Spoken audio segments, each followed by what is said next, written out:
7 jours au Sénégal, 7 jours en Afrique et dans le reste du monde. Rétro 7.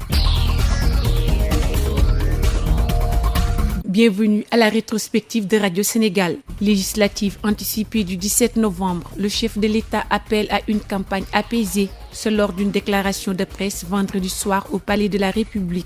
Il a également insisté sur la transparence des élections. Le président de la République, Bassirou Diomaye Faye, que je vous propose d'écouter. Face aux nombreux défis qui se dressent devant nous, j'exhorte chaque Sénégalais à résister aux tentatives de la division et aux manipulations. C'est dans l'unité que nous trouverons la force nécessaire pour relever ces défis. Ensemble, dans la solidarité et le respect, nous serons plus forts. À l'approche de la campagne électorale pour les élections législatives, j'invite tous les Sénégalais, en particulier les acteurs politiques, quel que soit leur bord, à éviter les dérives dans leurs discours et leurs actes. Nous avons observé ces derniers jours des propos et des comportements qui portent des relents communautaires, ainsi que des menaces verbales ou physiques dans l'espace public, médiatique et sur les réseaux sociaux. Ce n'est pas ainsi que nous devons exprimer nos divergences. Les élections sont un moment crucial de choix démocratique, un moment de fête et non un prétexte à la discorde. J'appelle donc chaque acteur à faire preuve de responsabilité, de retenue et de modération. Nous devons tous, collectivement, préserver ce que nous avons de plus précieux, à savoir notre stabilité et notre démocratie. Certes, les défis sont nombreux, mais je veux réaffirmer avec conviction que le Sénégal est sur la voie du redressement. Les fruits de nos réformes commencent à se faire sentir à travers des résultats concrets, surtout, vous le noterez dans les mois à venir.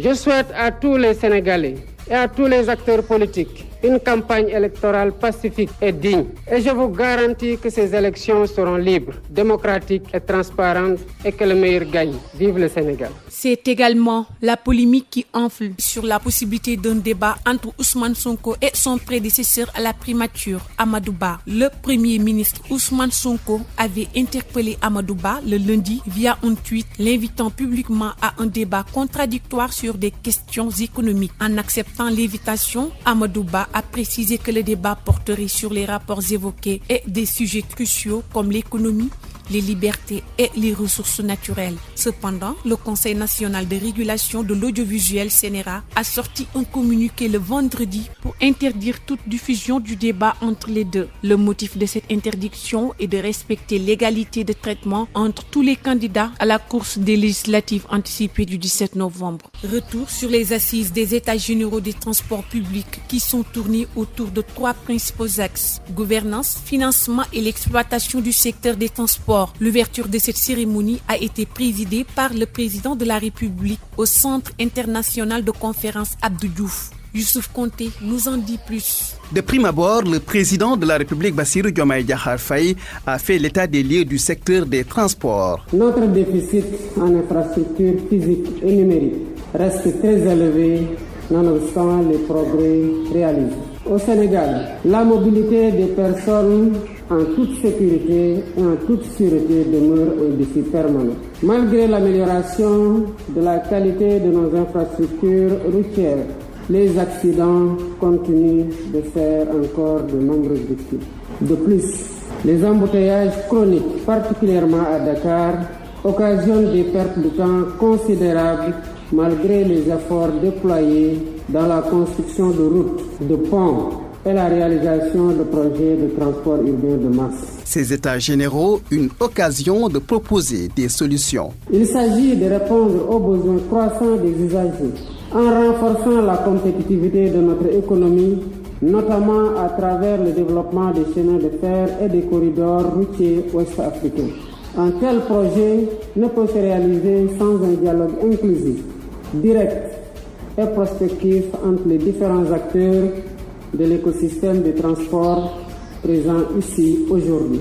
Le secteur des transports, un des poumons économiques du Sénégal, mais atteint en plein cœur. C'est pourquoi des consultations sont lancées pour 5 jours afin de lui proposer des soins de qualité. Youssouf Konté, je rappelle que ces travaux qui ont duré 5 jours ont abouti à une série de mesures essentielles et correctives pour mieux réguler le secteur du transport et garantir une sécurité routière. Parmi ces mesures figurent l'instauration d'un permis à points, l'immatriculation obligatoire des 2 roues et la création d'un système d'autoverbalisation. Telles sont les principales recommandations des États généraux. Et pour finir, les régions de Kolda et de Sédhiou ont accueilli le nouveau commandant de la zone militaire numéro 6. Le colonel Théodore Adrien Sarr est officiellement installé dans ses nouvelles fonctions par le chef de l'état-major général des armées. Le nouveau colonel ambitionne de renforcer la collaboration des populations pour mener à bien sa mission. Djiba Diawo avait assisté à la cérémonie. Précédé par les officiers supérieurs et l'exécutif régional, le chef d'état-major général des armées arrive sur les lieux à 11h15. Sur place, il a été accueilli par la fanfare militaire. Ensuite, place à l'installation du nouveau commandant de la zone militaire numéro 6 par le FEMGA. Obéirez en tout ce qu'il vous commandera pour le bien du service, l'observation des lois. Le colonel Théodore Adrien Sarr remplace ainsi le colonel Badara Ndiaye à la tête de la zone militaire 6.